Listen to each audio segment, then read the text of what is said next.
Okay, one of the things that I've really noticed with a lot of your benching is I'm really not seeing your start position correct, in the sense that I really want to see a lot of tension.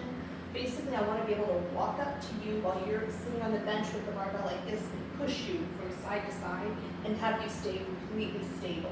The more stable your body realizes the joint is, the more power your body will put toward the movement, as opposed to reserving some power for stabilizing the movement.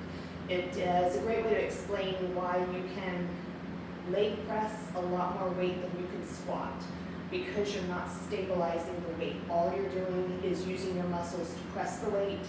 You're not using any muscles, any energy, any focus on stabilizing it. So that actually carries over to every single lift that you have.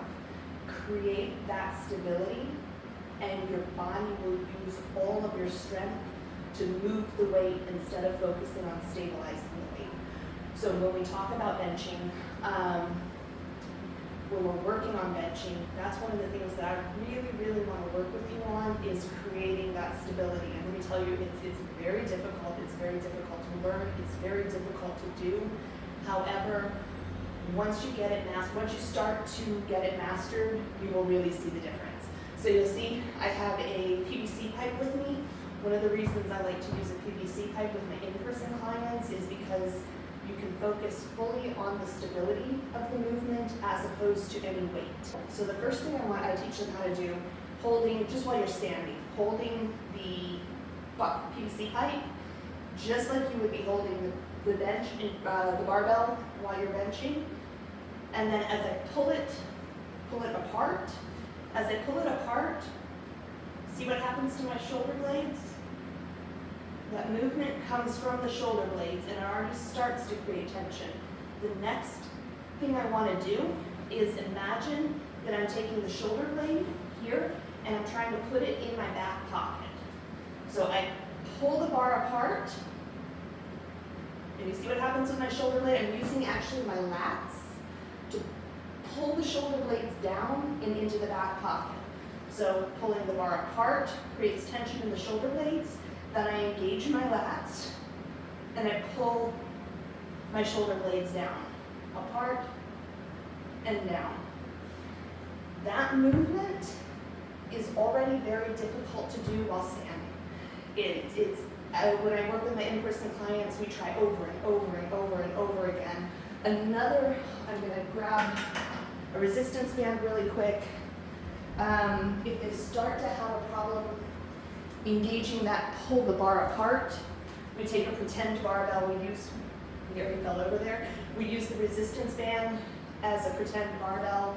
We pull the bar apart and put the shoulder blades in the back pocket.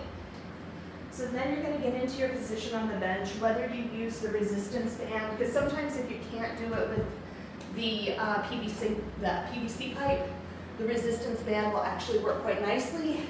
So you'll get into your position on the bench. You're going to pull the bar apart and engage the lats. And the moment I engage the lats, you see the lats tighten up. The arms actually shorten. I have a coach friend who says, make T-Rex arms, like the Tyrannosaurus Rex with really short arms. Shorten your arms. So you pull the bar apart, and you really think about shortening the arms. And that's one thing that I see when you unrack, your arms somehow manage to get longer. You really want to make, so I'm going to walk the shoulder blades under, pull the bar apart, and as short as possible.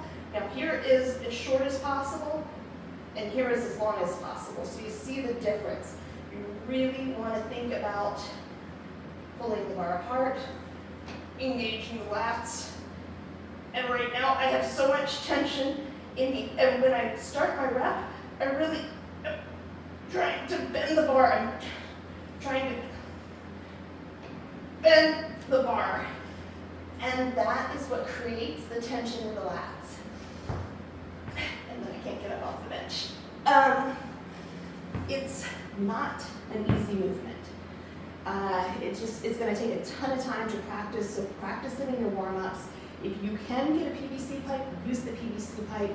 If you can't, I know you train in an Olympic gym, use the 15-kilogram barbell for some of your warm-ups to really practice that movement of pull. Let's see, that's about to fold. Pull the bar apart and then bend the bar. Pull those lats down and into position. And now I'm out of breath.